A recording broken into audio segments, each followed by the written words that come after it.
নমস্কার, BA study one চ্যানেলে সকলকে জানাই স্বাগত। International relations theory and concept paper থেকে আমরা বহুমেরু কেন্দ্রিক বিশ্ব ব্যবস্থা সম্পর্কে আজ জানব। তাহলে বিএ স্টাডি ওয়ান চ্যানেলটিকে সকলে লাইক, কমেন্ট এবং শেয়ার করুন। বহুমেরু কেন্দ্রিক বিশ্ব ব্যবস্থা কি না, বহুমেরু কেন্দ্রিক বিশ্ব ব্যবস্থা বা মাল্টিপোলার ওয়ার্ল্ড সিস্টেম বলতে এমন একটি আন্তর্জাতিক রাজনৈতিক ব্যবস্থাকে বোঝায় যেখানে বিশ্ব শক্তি এক বা দুটি রাষ্ট্রের হাতে কেন্দ্রীভূত না থেকে একাধিক শক্তিশালী রাষ্ট্র বা শক্তি কেন্দ্রের মধ্যে বণ্টিত থাকে।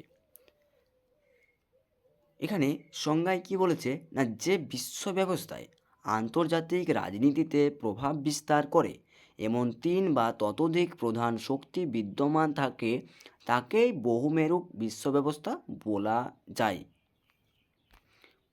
প্রধান বৈশিষ্ট্য এখানে প্রথমত কি বলছে না, একাধিক শক্তি কেন্দ্র। তাহলে বিশ্ব রাজনীতিতে একাধিক পরাশক্তি বা প্রভাবশালী রাষ্ট্র থাকে, যেমন যুক্তরাষ্ট্র, চীন, রাশিয়া, ইউরোপীয় ইউনিয়ন, ভারত ইত্যাদি। দ্বিতীয়ত, শক্তির ভারসাম্য, ব্যালেন্স অফ পাওয়ার। কোনো একক রাষ্ট্র যেমন অতিরিক্ত প্রভাব বিস্তার করতে না পারে, সেজন্য শক্তিগুলোর মধ্যে ভারসাম্য বজায় থাকে। তৃতীয়ত, জোট রাজনীতি। রাষ্ট্রগুলো নিজেদের স্বার্থ রক্ষার জন্য বিভিন্ন সামরিক, অর্থনৈতিক ও কূটনৈতিক জোট গঠন করে। চতুর্থত, কূটনৈতিক বা কূটনীতির গুরুত্ব বেশি। তাহলে যুদ্ধের বদলে আলোচনার মাধ্যমে সমস্যার সমাধানের প্রবণতা বেশি দেখা যায়, কারণ অনেক শক্তির স্বার্থ জড়িত থাকে এর মধ্যে। পঞ্চমত, প্রতিযোগিতা ও সহযোগিতা একত্রে। তাহলে রাষ্ট্রগুলোর মধ্যে যেমন প্রতিদ্বন্দ্বিতা থাকে, তেমনি পারস্পরিক নির্ভরশীলতার কারণে সহযোগিতা দেখা যায়। এখানে সুবিধা এবং অসুবিধা দিয়েছে। তাহলে সুবিধায় কি বলছে না, কোনো একক রাষ্ট্রের আধিপত্য কমে আন্তর্জাতিক ভারসাম্য বজায় থাকে এবং কূটনৈতিক সমাধানের সুযোগ বাড়ে। এটাই হচ্ছে এর সুবিধা। কী কী সুবিধা না, কোনো একক রাষ্ট্রের আধিপত্য কমে। তাহলে এখানে কোনো একক রাষ্ট্রের আধিপত্য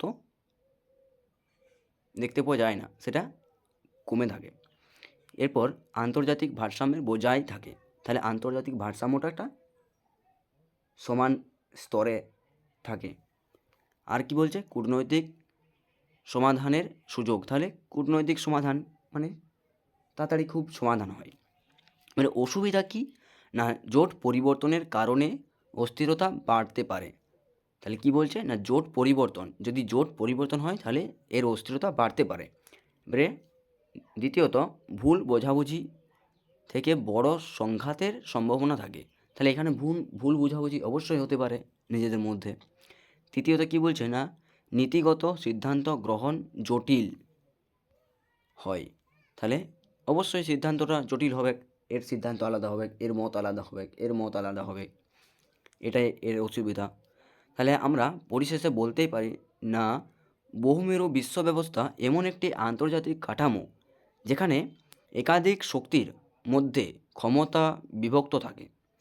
এতে বিশ্ব রাজনীতিতে ভারসাম্য ও পারস্পরিক নির্ভরতা তৈরি হলেও প্রতিযোগিতা ও কৌশলগত দ্বন্দ্বও বজায় থাকে। তাই এটি এমন একই সঙ্গে পরিস্থিতি বা স্থিতিশীলতা ও অনিশ্চয়তা দুটোই মিশ্র রূপ দেখতে পাই আমরা। নমস্কার সকলকে, থ্যাংক ইউ।